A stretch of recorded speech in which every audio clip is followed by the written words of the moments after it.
Assalamualaikum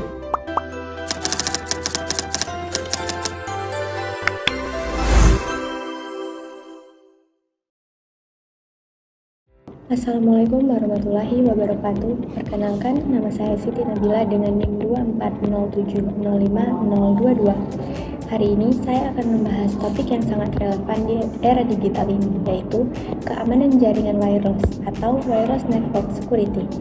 Saya akan bahas mulai dari dasar-dasarnya, cara enkripsi bekerja, dan bagaimana autentikasi dilakukan, sampai langkah-langkah nyata untuk mengamankan jaringan. Pertama, mari kita mulai dasarnya. Jaringan wireless itu bekerja menggunakan gelombang radio untuk mengirim data tanpa kabel. Teknologi yang masuk ke sini ada banyak, mulai dari Wi-Fi yang kita pakai sehari-hari, Bluetooth untuk perangkat jarak dekat, RFID untuk pelacakan barang, sampai WiMAX untuk area luas. Ada juga istilah penting yang perlu kita tahu. SSID itu nama jaringan, BSSID itu alamat unik access point, dan bandwidth itu kapasitas maksimal pengiriman data. Jaringan wireless juga punya standar, yaitu IEEE 802.11.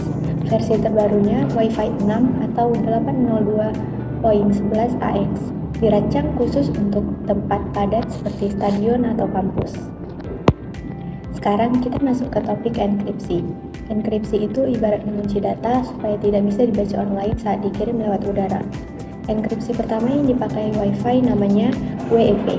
Cara kerjanya, kunci rahasia digabung dengan angka acak yang disebut IP, lalu diproses algoritma RC4, menghasilkan keystream, kemudian data di XOR dengan keystream itu jadi ciphertext.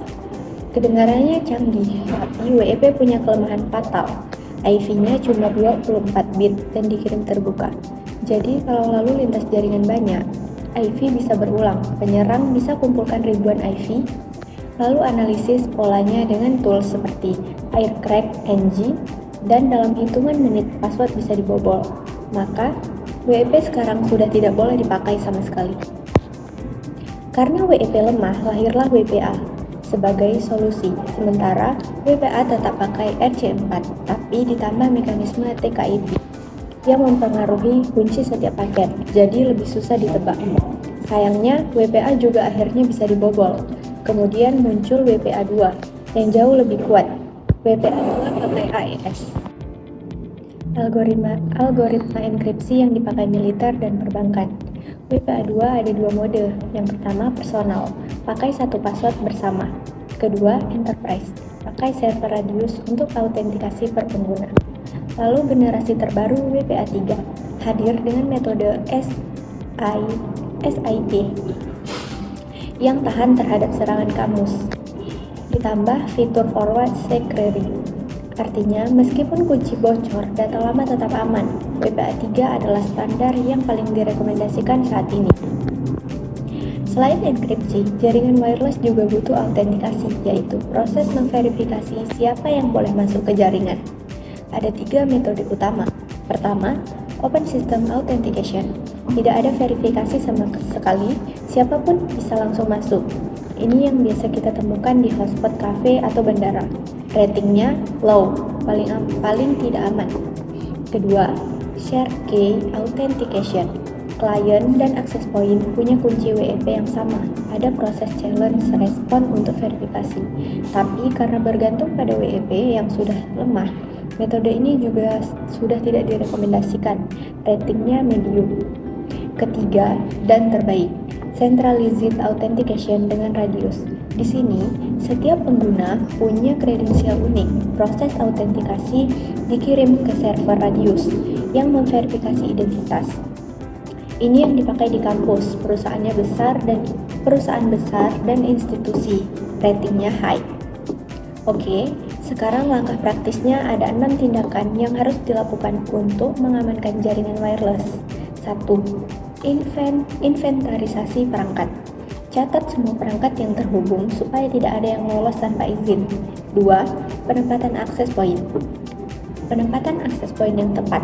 Pasang di posisi sentral dan langit-langit jauh dari dinding luar agar sinyal tidak bocor keluar gedung. 3. Nonaktifkan SSID broadcast. Sembunyikan nama jaringan supaya tidak terlihat oleh sembarang orang. 4. Pilih enkripsi kuat, minimal WPA2. Idealnya WPA3, jangan pernah pakai WEP. 5. Konfigurasi router dengan benar. Ganti username dan password default. Aktifkan firewall, matikan WPS dan UPnP. 6. Deteksi rogu IP. Gunakan tools seperti Kismet atau WITS untuk memantau akses point yang tidak dikenal. Kita juga perlu tahu ancaman yang nyata di lapangan. Yang pertama adalah WPA. Cracking, cara kerjanya penyerang memaksa perangkat kita putus dari jaringan. Lalu saat kita reconnect, mereka tangkap handshake 4-way. Itu dari situ, mereka menjalankan serangan brute force sampai password ketemu. Pencegahannya, pakai password kuat, aktifkan WPA3 dan matikan WPS. Yang kedua adalah rogu access point. Penyerang buat EP palsu dengan nama yang sama persis dengan jaringan asli, disebut evil twin attack. Kalau kita terhubung ke EP palsu itu, semua data bisa kita sadap. Cara deteksinya, bandingkan MAC address EP yang terdeteksi dengan daftar resmi, dan gunakan sistem WITS atau WIPS untuk pemblokiran otomatis. Sebagai ringkasan teknis, kita lihat perbandingannya. WEP RC4 dengan IP 24 bit sudah usang dan berbahaya, WPA tambahan TKIP. Tapi masih pakai RC4 juga sudah usang. WPA2, AES dan CCNP masih banyak dipakai, tapi kelemahan crack. WPA3, AES CCNP 256 dengan SAE paling aman dan direkomendasikan untuk jaringan baru. Sebagai penutup, keamanan jaringan wireless bukan perkara satu kali setting lalu selesai. Ini adalah proses berkelanjutan. Gunakan enkripsi terkuat, terapkan autentikasi yang tepat, pantau jaringan secara aktif, dan selalu perbarui firmware perangkat. Seperti yang tertulis di slide ini, keamanan wireless bukan hanya tanggung jawab teknis, tetapi juga strategis dan budaya. Artinya, teknologi secanggih apapun tidak akan efektif tanpa kesadaran dari semua penggunanya. Sekian dari saya, Assalamualaikum warahmatullahi wabarakatuh.